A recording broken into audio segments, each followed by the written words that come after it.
Hello સૌ હરિભક્તોને જય Swaminarayan. BAPS સંસ્થા આજે દેશ વિદેશમાં ભારતીય સંસ્કૃતિ અને આધુનિક ટેકનોલોજીનો સુમેળ કરી મંદિરોનું નિર્માણ કરીને સનાતન સંસ્કૃતિનો પ્રચાર કરી રહ્યું છે।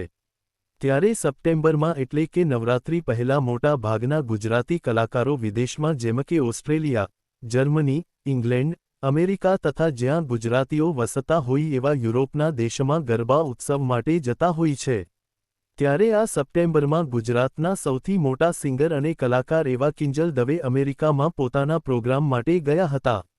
ત્યારે તેઓએ ખાસ સમય કાઢીને કિંજલ દવે કેલિફોર્નિયાના લોસ એન્જલ્સના ચિનો હિલ્સમાં આવેલા અલૌકિક સ્વામિનારાયણ મંદિરના દર્શન માટે પધાર્યા હતા। અને ગયા વર્ષે પણ તેઓ અમેરિકા પધાર્યા ત્યારે આ મંદિરે દર્શન માટે પધાર્યા હતા। અને ત્યારે કિંજલ દવે આ ચિનો હિલ્સના મંદિરની ખાસિયતો જાણીને આશ્ચર્યચકિત થયા હતા।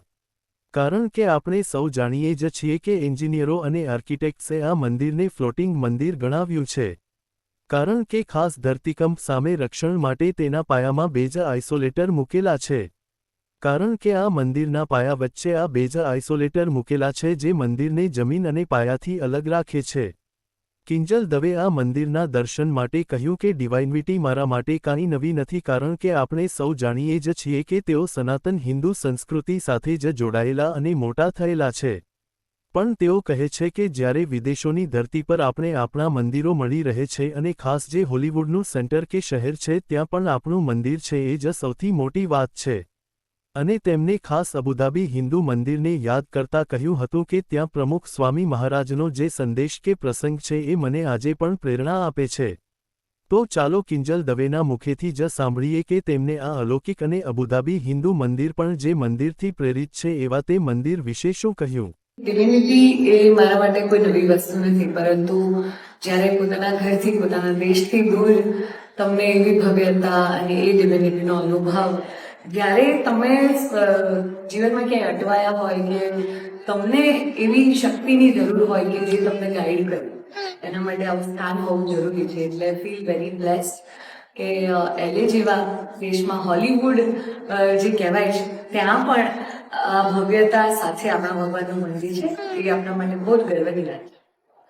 ઓફકોર્સ મને પ્રમુખ સ્વામી મહારાજની એક લાઈન યાદ છે કે મેં અબુધાબીના મંદિરમાં સ્વામીના મોઢેથી સાંભળેલી કે મારા જે દુશ્મન હોય, જે મારું તારું નથી, એમને હું માફ કરી શકું અને એ કહેવાય ને હું એમના પ્રત્યે કોઈ ગ્રજ ના રાખું। જે સારું વિચારે છે એના માટે તો હું સારો ભાવ રાખું જ છું, પણ એમના માટે પણ મારા શુભેચ્છક નથી, એમના માટે પણ હું સારું વિચારી શકું એવી શક્તિ આપજો અને એમને માફ કરી શકું એવી બુદ્ધિ મને આપજો। તો એ લાઈન મને બહુ જ ઇન્ટરેસ્ટ કરી।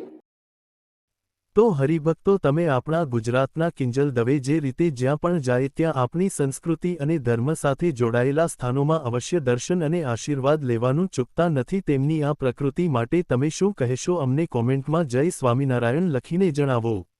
અને આવા જ બીએપીએસ સંસ્થાના અવનવા અને લેટેસ્ટ સમાચાર જાણવા માટે અમારી યુટ્યુબ ચેનલને અવશ્ય સબસ્ક્રાઇબ કરીને બેલ આઇકોન જરૂરથી પ્રેસ કરી દેજો।